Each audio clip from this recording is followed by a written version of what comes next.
नमस्कार, मी गुरुराज आणि आपण पाहत आहात न्यूज अनकटचे स्पोर्ट्स अपडेट. टीम इंडिया नववर्षात एका संघाविरुद्ध T20 आणि वन डे सिरीज खेळणार आहे. इंग्लंड क्रिकेट टीम भारत दौऱ्यावर येणार आहे.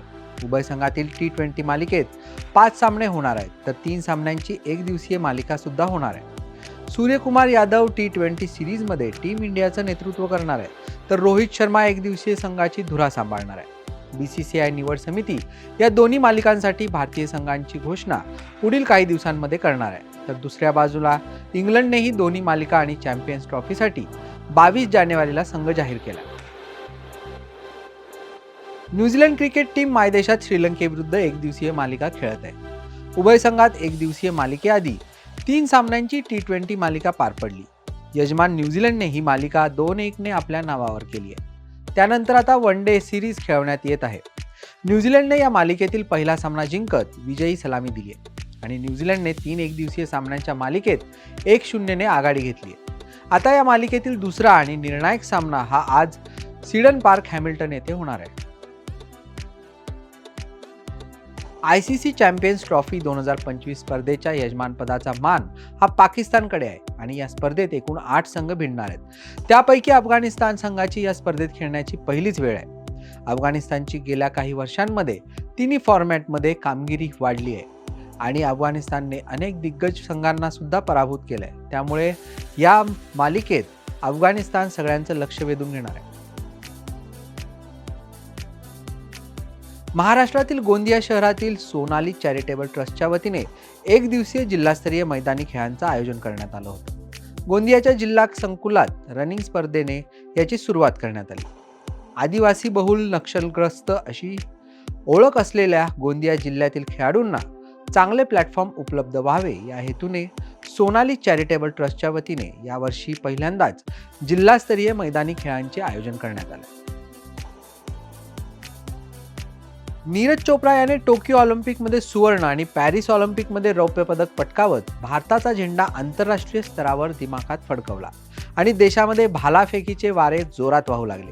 याच पार्श्वभूमीवर यावर्षी भारतामध्ये सप्टेंबर महिन्यात प्रथमच भालाफेकीच्या आंतरराष्ट्रीय स्पर्धेचे आयोजन करण्यात आले.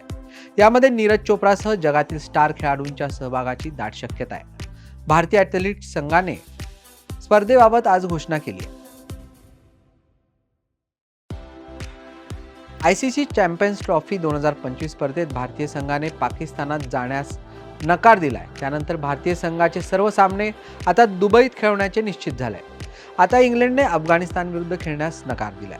अफगाणिस्तानमध्ये तालिबानची सत्ता असून त्या तालिबान सरकारने महिलांच्या हक्कांवर बंदी घातल्याचा निषेध ब्रिटनने नोंदवला आणि याचाच एक भाग म्हणून इंग्लंडने अफगाणिस्तान विरुद्ध खेळण्यास नकार दिलाय.